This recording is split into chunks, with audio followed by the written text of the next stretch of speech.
popular liberty. For the last two episodes, we've talked about the Book of Judges, and we've talked about the Ancapistan that lived there, and why the people there were unable to maintain their freedom. And we've kind of used that as an example to say why simply getting rid of a government or even just limiting it, it's not enough to produce real long-lasting liberty. And what we can and we're going to be starting kind of our introduction to formalism tonight. Formalism being the idea that liberty pretty much needs to be engineered if it's going to happen at all, and that there's this central problem with the human condition, which is the left, and that there's no good answer to them, but we're going to try it anyway. And because we're kind of stuck with this, I mean, we're stuck with them, and it's just a part of the human genetics that we're never ever going to get rid of. We can't weed them out. Eugenics is wrong. We're not going there. So what do we do? And we're gonna have to engineer a new solution that pretty much because democracy obviously isn't working right now. Democracy just moves all of the playing field onto the left. It's like the entire. It's like we're playing against gravity. It's like playing a ball game where we always where the right always has to run uphill. This isn't gonna work. And what we need to do is engineer a new form of government, kind of like what our founders did at the first Constitutional Convention in 1791. They were, what we've talked about. This is the discussion they were having of, hey, there's this problem in human nature. What do we do about it? How do we create and how do we engineer the greatest amount of liberty possible, given the constraints of the left. So, that discussion in 1791 was a discussion between like a group of monarchists who had the monarchist critique of human nature, which is pretty. I bet they basically they were basically proven right that, hey, if you allow the left, if you allow the rabble to vote, they're going to screw this whole thing up. And I mean, that was that famous quote that was attributed to Ben Franklin that, what kind of government are we getting? He said, it's a republic, if you can keep it. And we weren't able to keep it. This thing has descended into like full blown, democratic socialism. And at this point, it basically needs to be, abolished, and we need something new. And there's not going to be a good, and, engineering this new solution, we have to ask ourselves the question is like, all right, if liberty is an engineering problem, not a moral problem, then what are the laws of physics? Okay, if this is an engineering problem, what are the laws of physics? Or what, in this case, what are the laws of, laws of human nature? Or, and how can we try to generalize them, into a sense that, or into something useful? What do we know? What have we learned? What did the founding fathers not know back then that, or what did they know back then, and what didn't they know back then, and what can we learn from it? So tonight I wanted to start by having a discussion about just those laws. I call them the laws of archotropism. There's probably another name for it.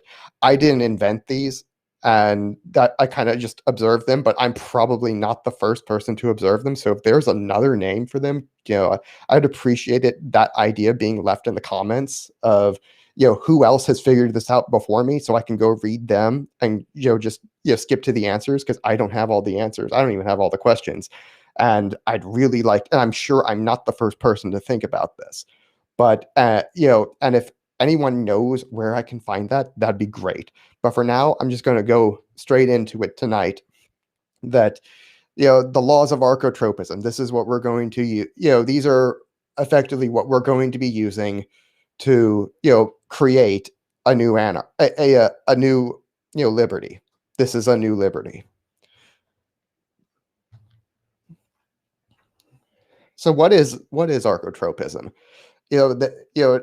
I would say there are two good definitions for that. One is, it comes from two Greek root words, archos and tropos. Archos meaning ruler, it's the word for ruler, and tropism meaning to turn towards. So archotropism basically means, literally translated, is to turn a society towards the state or towards a ruler. And I define this as the process by which a state grows through the extraction of order from chaos. We talked twice now about how the left always creates chaos in order to extract order from it because that gives them power. They want to destroy the natural order and create an artificial one in their own image. They're not a purely destructive force. They are in the sense that they're parasitic and they always end up killing their hosts, but the host being their society they're living in. But but they do that through this process of chaos that breaks down the natural order of the right, and and one that also artificially builds up their own more parasitic order in their own name and in their own image. And this is like the leftist mob running through the streets of Minneapolis, just destroying everything in its path, and the state saying, oh well, we're just going to let them go. We're going to let them go because this is a left-wing controlled state. And by the way, the state, and the leftist state says, if you try to defend yourself against the leftist mob that's creating all this chaos, we're going to come after you. That's a tyrannical order. That's a leftist chaos order. And through this, they derive so much more power. And you would think to yourself, well, gee, they're letting their own cities burn to the ground. Why would they be incentivized to do that? We're actually going to be proving why that actually makes a lot of logical sense, to burn your own city to the ground so you can rule over the ashes. Why would a leftist want to do that? We're going to show why tonight. And there's also this other word, archotropic, obviously of or related to the process of archotropism. But we're going to mainly be using the second and third definition, which is chaos promoting. And this is why you can the adjective archotropic. This is the central idea, but behind why it is not enough to simply eliminate the government, because there is a group of actions, mainly degeneracy, that is chaos promoting, and anytime you're promoting chaos, you are begging for a state to come and take your liberty away from you. And and even if there is no state, one will be formed, because this is chaos by nature is demanding of state action or proaction or reaction in order to squash it. People don't like chaos; they like order. No matter and even and if you allow it to persist, if you allow it to grow, you're going to get a state. And and the problem is not all actions that are aggressions. That remember the libertarians, we have this moral principle called the non-aggression principle that says, it is wrong to initiate aggression against peaceful people. And the problem with the non-aggression principle is that it does not include archotropic actions as aggressions. And if it does, then it's a good principle. But most people don't. Most libertarians and conservatives too, who hold the non-aggression principle, they do not. They do not include archotropic acts of degeneracy in that definition of aggression. And we're going to see a little bit tonight. Well, actually, I don't know if we'll get into that tonight, but we kind of touched on that in the last two episodes of why that's a problem, and you can't just let anything go. You can't have an anything goes society. Anything goes property rights based society. That simply isn't enough. We're going to need a little bit more engineering. So the first law of archotropism that I wanted to talk about tonight is that the value of power is relative, not absolute. Therefore, the value of power can neither be created nor destroyed. It may be transferred from one wielder to another, or it may be transformed in one form into another. And the sum total value of power is always conserved. this is kind of a restate. A lot of these laws of archotropism, they're kind of restatements of the laws of Isaac Newton's laws of thermodynamics. In some ways, they work mostly the same way, or in some ways, they actually work the opposite. But this first law right here, this is you've seen this behavior from the left before, where they will talk about inequality, and for them it's almost like an existential problem, and the rest of us right-wingers are kind of looking at them like, what in the world are you talking about? There's more than enough to go around for all of us. Why does it matter if Bezos has so much more money than them? Why does that matter? And this is actually why that matters, because the left as a group is extremely sensitive to power dynamics. The right really is not. And that's kind of unfortunate, because it makes it it makes it hard for us to understand them, and because we can't understand them very well, we can't react to them very effectively. But what they're talking about here is not the economic value, because that really is where the confusion lies between the right and the left. Is the left, when they're talking about wealth, what they're really talking about is that its value as power, not its value as economic value. They're not talking about its economic value. It's not its financial value. What they're talking about is its ability to be used or transformed into kinetic power. There are basically two kinds of power that we really care about. That is potential power and kinetic power. Kinetic power being obviously political power. That is the power that Mao said comes out of the barrel of a gun.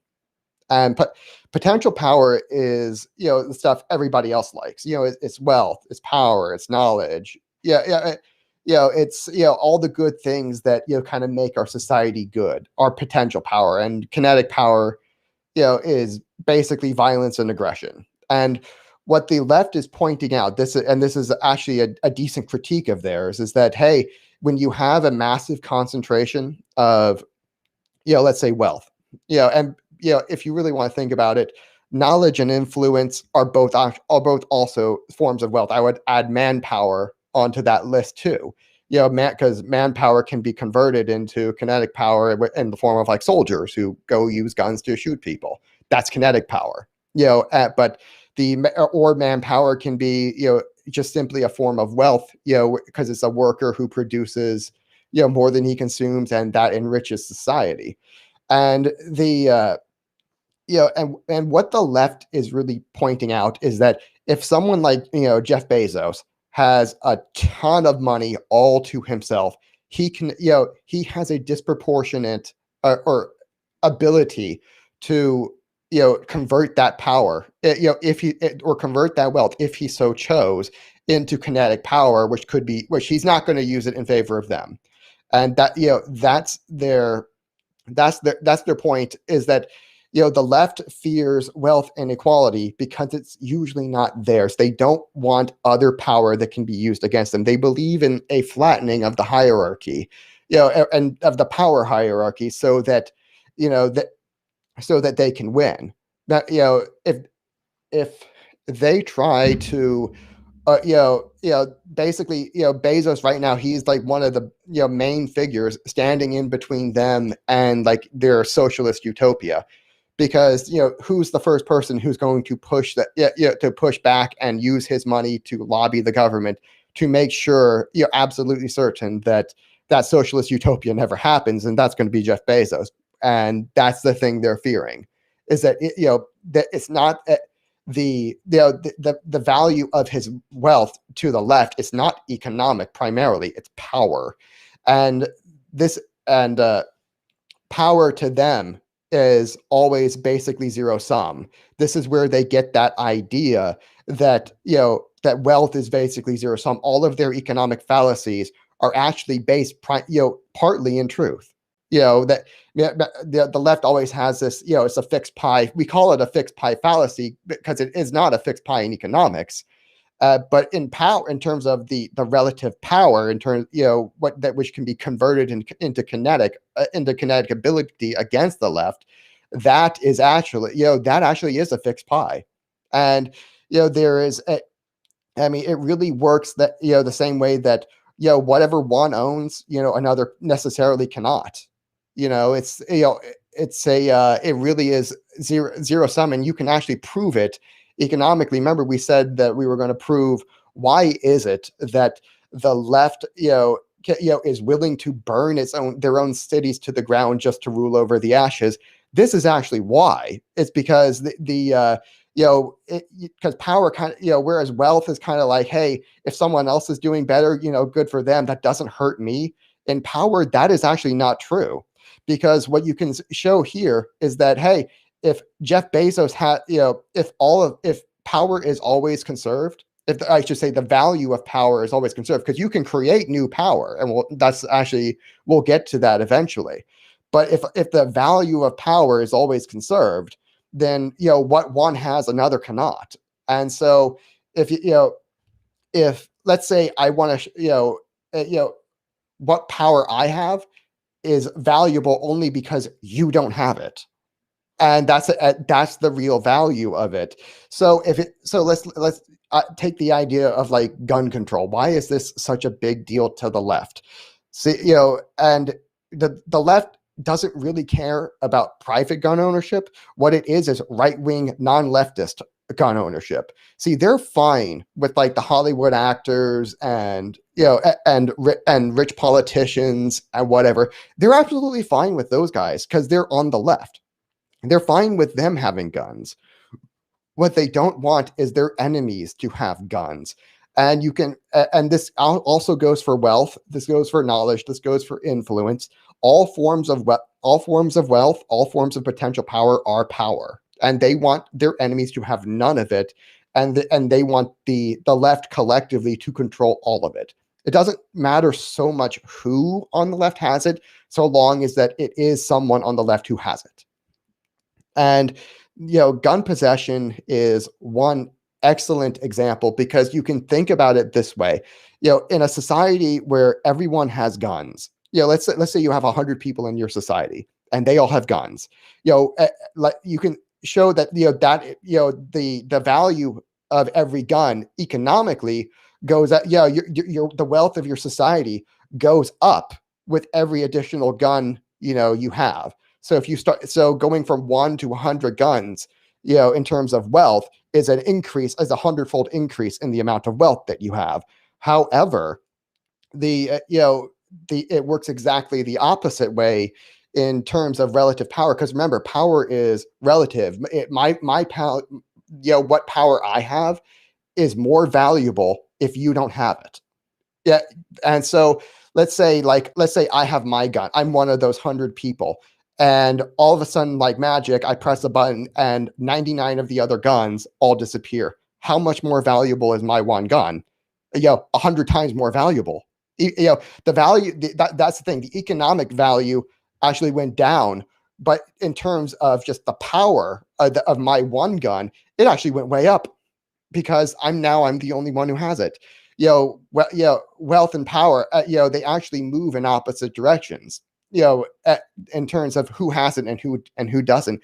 And this is why the left is seeking to eliminate, they seek to eliminate wealth and gun ownership, is that, from their enemies, is that they want their enemies not to have it, because that makes whatever that they have more valuable. And that's why they'll, actually burn a city to the ground in order to just rule over the ashes. They are much more powerful. Power can go both directions. Either I can have more power or you can have less power. It works differently. Obviously in economics it works differently, but the left doesn't care about economics. We kind of that I don't even need to prove that. Everybody knows that they don't care about economic value. They care about power value. So this is actually where they're coming from and what they're talking about when they say that inequality is a problem. It is a problem for them. If they want to create their socialist utopia, they're going to need to get rid of the power of the right. And part of that, goes through gun control. Part of that also goes through, making sure there's not a lot of, right-wingers with a ton of money that can stop them, by lobbying the government and converting their massive fortunes into, political power in order to stop the left from, creating their, socialist nightmare utopia. And the second law of archotropism is actually pretty much just important. It's highly related to the first one, and that is that power seeks consolidation from lower concentration to higher concentration, and predation is defined for our usage as the act of consolidating power. Now, why is this important? See, this is another thing. On the right here, we have, this is what free trade used to look like. We basically traded guns and ammo at each other, and it is cannon fire. And there's this funny trope I hear Dave Smith, my personal favorite libertarian. He always makes this point, is that the states of the world are basically in a state of anarchy towards each other, and that's why there's peace. And no, that that is certainly not true. And we're gonna talk about this. Remember we were talking earlier in our last two episodes of that. Weakness invites aggression, and for this reason, degeneracy, which are prey behaviors, you're signaling to predators that you are prey and you are you are weak enough to be taken advantage of. That invites aggression. Weakness is the invitation to aggression, because I remember that power is relative. So if I have more than you, then I can take, and you have less than me, then I can take your less and add it to mine. That's predation. And that is exactly what the left is seeking to do. Is inequality isn't for them. Inequality is a problem when they're on the low side. They want to be on the high side. This is their thing. They want to be up here and us to be down here. But that this kind of inequality is not a problem. This kind of inequality is a problem. And equality for them is just moving slightly more until it's them. Until they're in the lead. That's what they want. They only want equality until so they can take what's ours. That's the only thing. For them, they want to have power. Equality of power means they have more. That's what that means. It's not really equality. And so that's why they will have these chaos promoting behaviors in order to destroy the order of the right, in order to construct the order of the left. That's what so what do we know from this, or what do we get from this? That peace itself, or call it liberty, really, is achieved only through strength. Peace through strength actually is true. Now there's a flip side to that. and that because anyone who is the best libertarians are always anti-war, and best conservatives too, they're also anti-war. And and they will usually make the point that having a gigantic military begs to be used. Like, because this is this is what predation looks like. That you'll have because I have more than you, I can take your less. That's how that works. This is power consolidation. And what's interesting about is this is actually what has kept us out of another world war for almost 80 years now, is that the left, not the left, the United States is basically the world hegemon. This is hegemony. The US, the United States federal government, is the state of all states, not just the 50 states here in the United States, but also all states on the planet. The reason we've had a relatively high amount of peace and trade and prosperity for the last 80 years is because the United States federal government is basically the government of governments. This is not anarchy. This is statism. That the US is a hegemon, and that's not what anarchy looks like. Anarchy among states, where basically basic anarchy, think of it as a flat hierarchy where basically they're about the same. This is what actually really invites when there's no dominance. That's actually that is what led us to two world wars.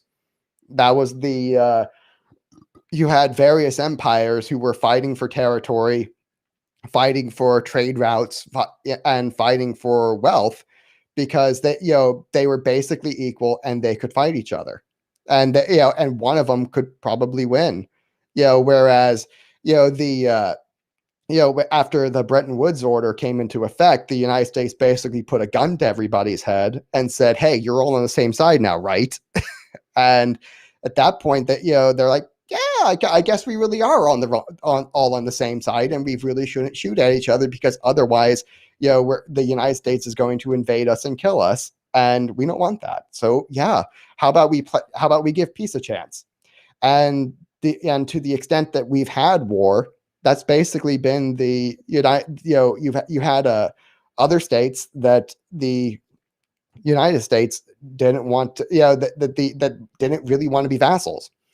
All of the states that have been at peace have been vassal states of the United States, and to that, and that's not anarchy. That's hegemony. The peace we've had has been peace of hegemony, not peace of anarchy. And this leads me into another point, because this is why remember that power seeks consolidation.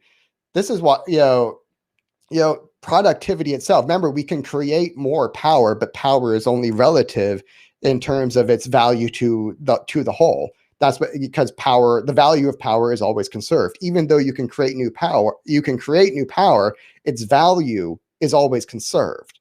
So so when you produce new power, you're producing new wealth, you're producing new power that devalues all of the rest of power. So, but it has to, and so this is why the left has such an incentive to punish productivity, because this is not good for them. Remember, the left is more predator than productive. That most are a mix of both, but they prefer to be their preferred mode of subsistence is predation, not production. So when the right is sitting over here wanting to produce goods and services and trade value for value and create order, because that's really what is being created is order. You're reorganizing the means of production and into a much more subjectively valuable order. And this is actually what economic growth is it's just a reorganization of the means of production, and that's what the right does. And but in doing so, we are effectively devaluing all of the other power that the left has attempted to accumulate. This is mostly what they mean by exploitation of labor, is that when we create a wealthy society, we are by nature taking away from their ability to predate on that society. That the creation of power devalues any power the left has thus far consolidated, and that's why they have the state and the left particularly has such an interest in punishing and taxing away the value of that new wealth, because they want it consolidated for themselves. They don't want other people to have it.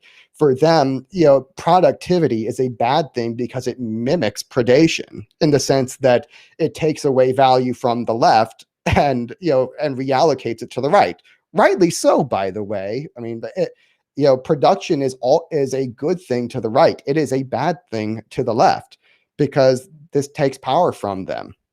And now you see why they have such an interest in punishing it the way they do. That's why they hate capitalism, is that it's basically reverse predation. From their point of view, this really is exploitation of labor, because it takes away their power. I mean, and this is actually just a side note of something I've noticed about human nature. When a bunch of people are saying they see something, and it's like not just they really are seeing it, and you need to and if you're not seeing it, you need to kind of just take a step out of your own shoes and try to figure out what they mean by it, because if it's a lot of people, something's there, and you may not understand it at first, but if you really can manage to put yourself into their shoes, this is what you will usually figure out what they're talking about. So, and because they have all of these things which the right for decades now has just debunked based on economics.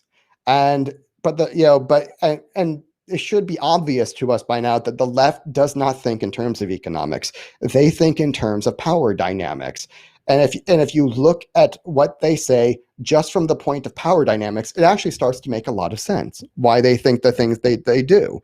And because they're power sensitive, not production sensitive. The right is production, but on the other hand, is production sensitive, but not power sensitive. And that's why we like to live in a society of right wingers, not a society of left wingers. So the third law is by far the most important of the laws. And I'm going to do a separate episode on this. I'm going to bring Harry back for for that episode. And but for now, I'm just going to go through this quickly. But this the third law by itself is a whole video, because this is the whole reason the United States became the superpower that it did. And it's also the reason that we had 1,000 years of progress under the right-wing monarchies of old. And this is the most important of all laws, because this is the central point. Because remember, power can be either it can be either potential power in the form of, in some form of wealth. And remember, wealth can just be, it can be finance, but it can also be knowledge. It can be influence. It can be manpower, or just, or it doesn't have to be just purely financial or economic wealth, economic wealth. And, but if the economic value of power is subject to time preference, is subjective, then by nature it is subject to time preference. And that is what makes it so incredibly important, because then it can have the same behavior as interest rates. And think about remember that that child test that, hey, you can have like one marshmallow right now, or you can have 3 marshmallows in 2 hours. And and that test usually shows whether you're going to be, it has it has a lot of bearing on whether you're going to be very successful in life or not. And because it's that ability to defer gratification in order to reap a greater gratification later. And this is something the left cannot do. The left, for our purposes, is pretty much always marked by high time preference, meaning that they can't wait. They cannot defer gratification into the future. They always want to take wealth and convert it into kinetic power immediately. They don't want to wait. They really don't have that ability to wait, and they don't have patience. And the right, on the other hand, does. Because and why this is so important is when you lock the let's say you have some restrictions on government, that you have a government that has an institutional time preference with an artificially high price floor. So think of let's imagine for a second, let's go into an alternative universe where the Federal Reserve, instead of having artificially low interest rates, we had artificially high interest rates. What would happen? Well, what would happen very quickly is that you would have just a massive surge of savings, because there's an artificially high, there is above market value amount of savings. And well, if let's turn that savings, let's say, remember that wealth is power. So you would say also that, hey, the interest rate of power, it has gone up, and this is what's created the greatest superpower in the history of the planet, the United States, because that was basically what the Constitution did. The reason we have, that the United States became such a Goliath state that it did, despite the regulations or the restrictions of the Constitution, was actually a direct result of the regulations and restrictions of the Constitution. The fact because they actually acted as as almost like a price floor on the interest rate of power, setting it into production mode for over 100 years. And you had it briefly lifted by Lincoln in the Civil War, but that process was cut short by, John Wilkes Booth shot him in the head, and therefore that the price floor came back into effect, and we kind of got we in a perverse way, we kind of got lucky. It's never, you don't want Lincoln to die, but at the same time, it worked. It kind of worked out, inadvertently in America's favor, because we got another 80-ish years of just ultimate prosperity that we probably would not have gotten otherwise. And it wasn't until Woodrow Wilson and FDR in the progressive era that those restrictions started to come down, and they were gone by the end of World War II. And that's the system we are in right now, is that all of we for over 100 years we were just producing power and power and power and power in terms of greater wealth. All this wealth that we had produced, it was what gave us the superpower status that we have now. And because for a long time, the government just wasn't able to consume all of it, because they had the restrictions of the Constitution effectively in place. That was what did it. Not only did the Constitution not restrain the growth of government, it guaranteed that it would grow to the size it did, because it basically deferred 100 years of gratification of power, of converting potential power into kinetic power. It deferred all of that for over 100 years.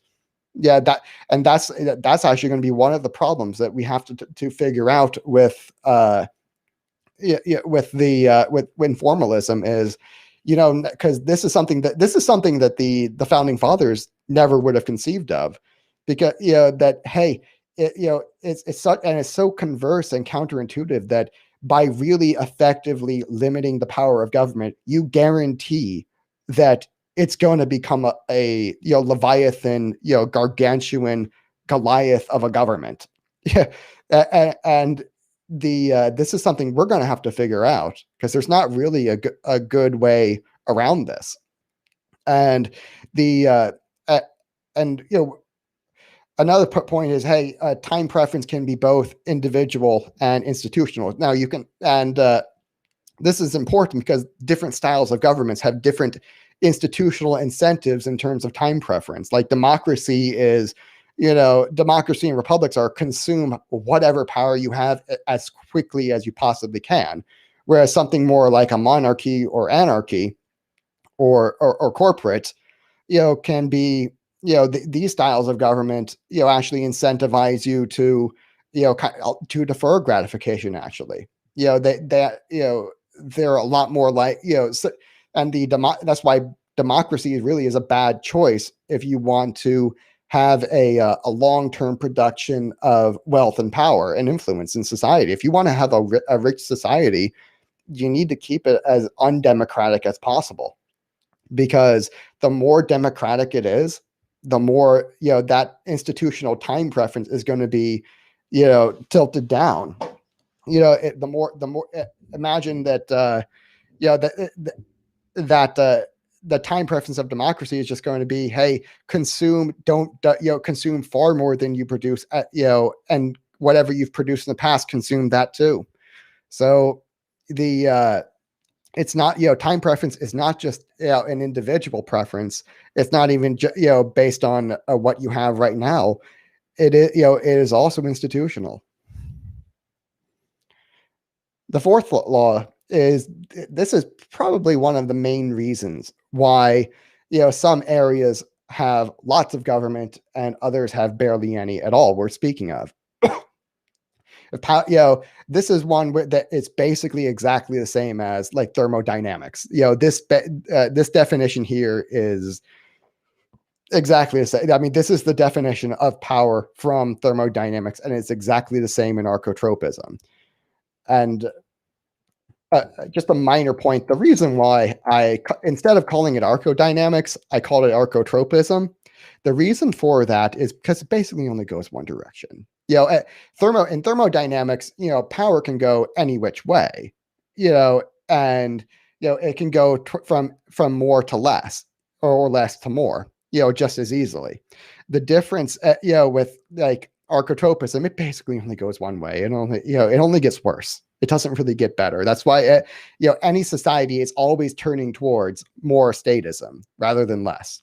And that's why it's archotropism instead of archodynamics. It could have been archodynamics, but again, if anybody knows what I'm talking about, if someone else has figured this all out before me, please leave that in the comments so I can go read that, because I'm sure I'm not the first person to figure all of this out, or even try to, or not even figure it out, just try to formally define it. This idea that it is, is force divided by distance. Power is force divided by distance. This is basically the reason why we have a government, because it basically means that all power is effectively all power is necessarily institutional power.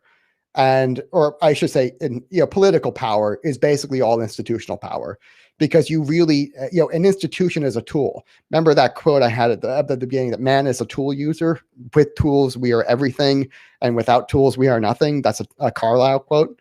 The reason is that, like if I have a hammer, I'm not creating more power when I use a hammer. What I'm doing is concentrating it, the same amount of power of like using my hand over a much smaller distance, which is like the hammerhead.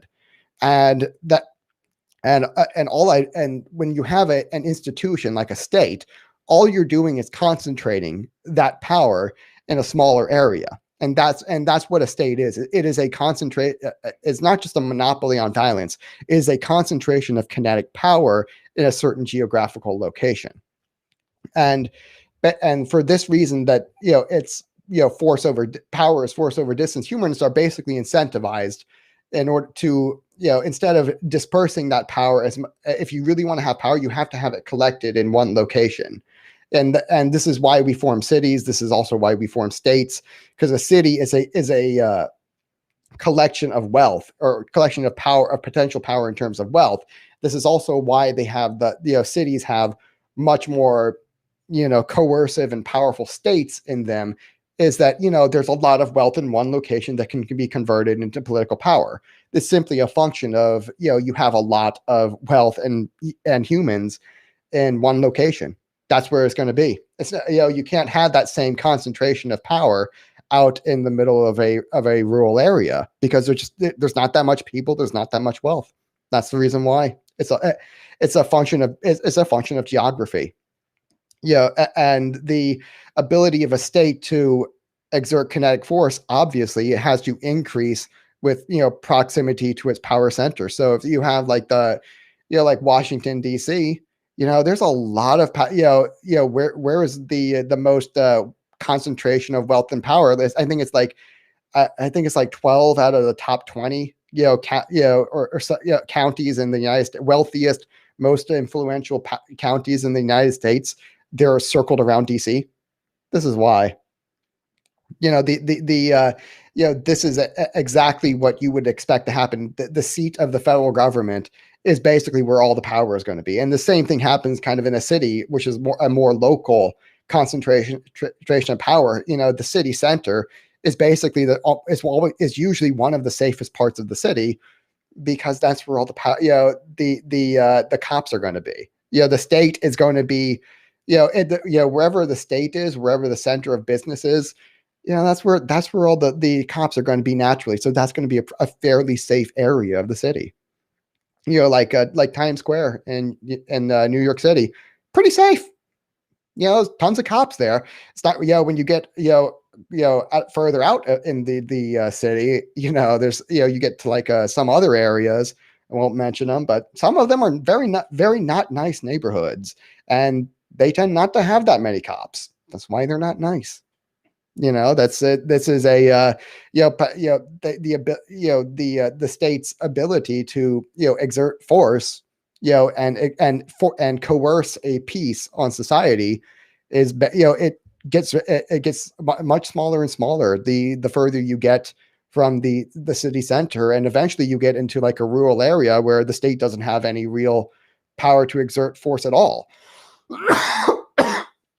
It has no ability to that's why it's kind of a nice place to live. If you're in the suburbs, it's kind of a nice balance. You get the a decent amount of protection from having a state fairly close by, but at the same time, you also don't have it it's far enough away that you also have a decent amount of freedom. It's a really nice balance to be living in the suburbs. That's why people like it. That's why people pay more for it.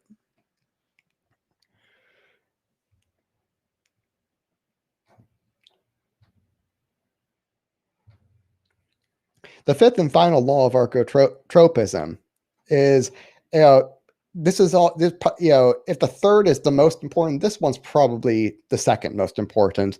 And so in a closed system, all power is subject to entropy or chaos, and it always tends towards decay. This again is, I think this is the second or third law of thermodynamics. And it's basically the same thing. It works the same way that, hey, this is why we see the fourth turning cycle.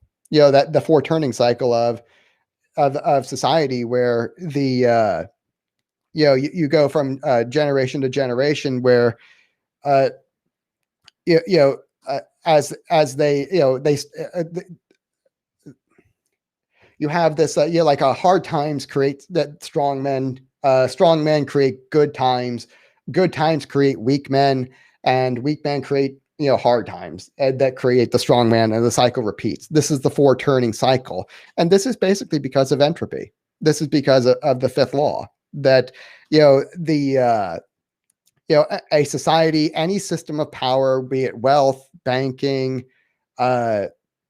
even government, they accumulate energy, they accumulate chaos, and because the left is always there, the left is always creating chaos, and it adds up, because you can't get rid of all of it. It's too expensive. And this is the reason why you get this turning cycle, which we're at the fourth we're at the fourth stage of cycle right now, where you've had basically weak men create hard times for my generation. It's the millennials. This is this was always going to be the case. Sucks for us. It's this luck of the draw. Oh well. And but what you'll see from me and my generation is that we're going to make sure that our children don't have the hard life that we did. That's because the hard times are going to create a society of much stronger individuals who will be sure to it that that we create good times for our kids. We're not going to be handing them trillions of dollars in debt. If I had my way, I'd default on every penny of it, because you owe your children, you owe them surpluses. You don't owe them debt. I mean, what was done to my generation in terms of handing us debt, almost what are we up to, like 28 trillion now in debt as of April 2021 when we're doing this video. Like handing $28 trillion in debt to your children, that is depraved. That's an abomination. And shame on the prior generations for doing that to us. Fuck you. So there were a lot of good members of the prior generations who tried. Yeah, you tried, but you didn't succeed. It's like, hey, the bottom line is you are going to end up handing maybe it's not your fault, but it is your responsibility. It was your responsibility. You failed to keep that responsibility. It's not, maybe you did what you could, but it wasn't enough. And now my generation is going to have to deal with all this 28 trillion of debt, and it's going to come crashing down on our heads. But this, this four turning cycle, this is also why we see history going back and forth between democracy and monarchy, because there's a kind of an equivalent saying, it's a little bit longer, of why we go from monarchy to democracy and back to monarchy again, is that good kings get replaced by their sons, bad kings get replaced by better kings, because they get invaded and killed and their territory is taken from them, and really, really bad kings get overthrown by Democrats. Democrats don't get overthrown because they were never in charge of the first place. Democracy really is just oligarchy. And eventually the oligarchs get overthrown, and because they become that, their system of government just creates too much corruption and graft, and eventually it's just not sustainable anymore. And you'll get a decent monarch who will manage to consolidate all the power away from the oligarchs, and then he will probably get replaced by a better king who will get replaced by his son.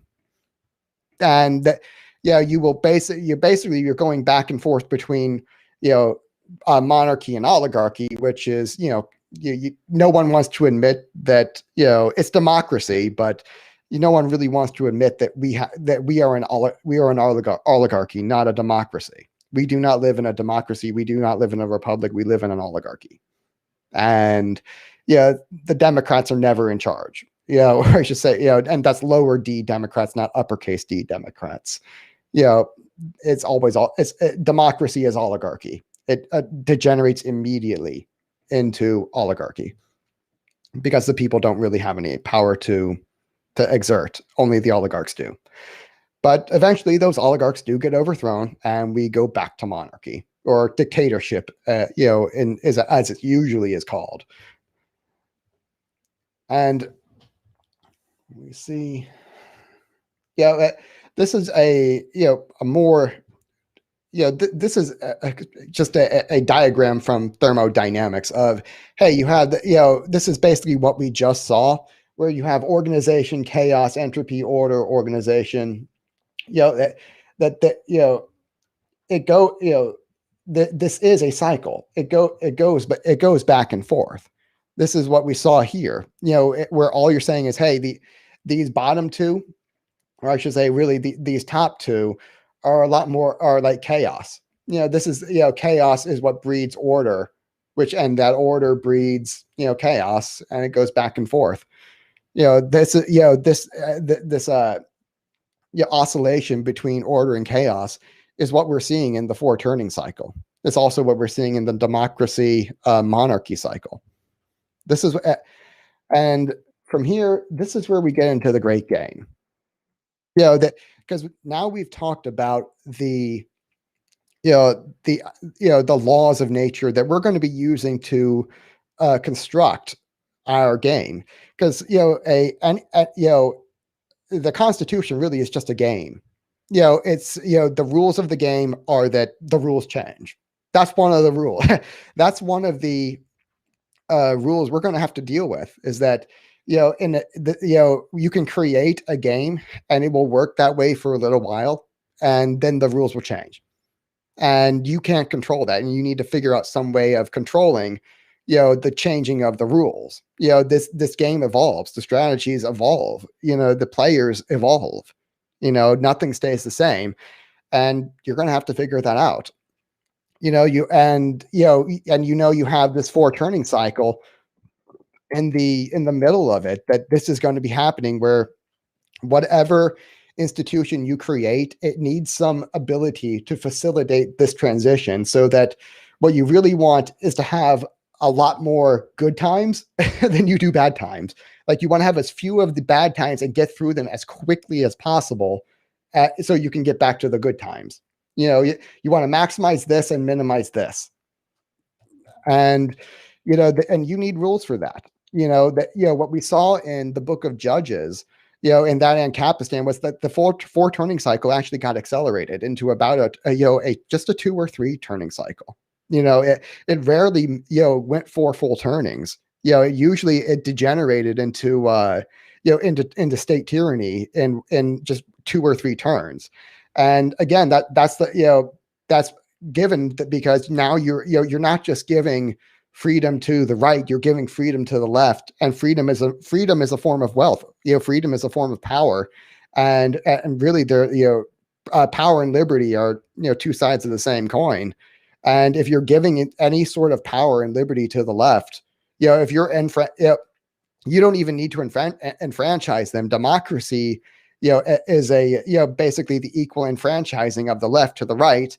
That's giving them power too. But even if you don't do that, even if you say, hey, no one's allowed to vote because we live in a property rights-based society, you're still giving, that same love that, a right winger and a left winger have exactly the same amount of power. They have exactly the same amount of liberty, and that's still not good enough, because they're going to use that to destroy your liberty. They're going to create the Abimelechs who try to usurp anarchy, and maybe you get lucky and someone drops a stone on their head, or maybe you don't get lucky and you get the King Saul, who still manages to screw up everything, and 2 turnings later you get a secession movement. You're no longer a country anymore. And if you're not, and if you're lucky, that secession just ends peacefully. But if you're not lucky, that secession ends in war, and that's like the worst. That's the worst possible outcome.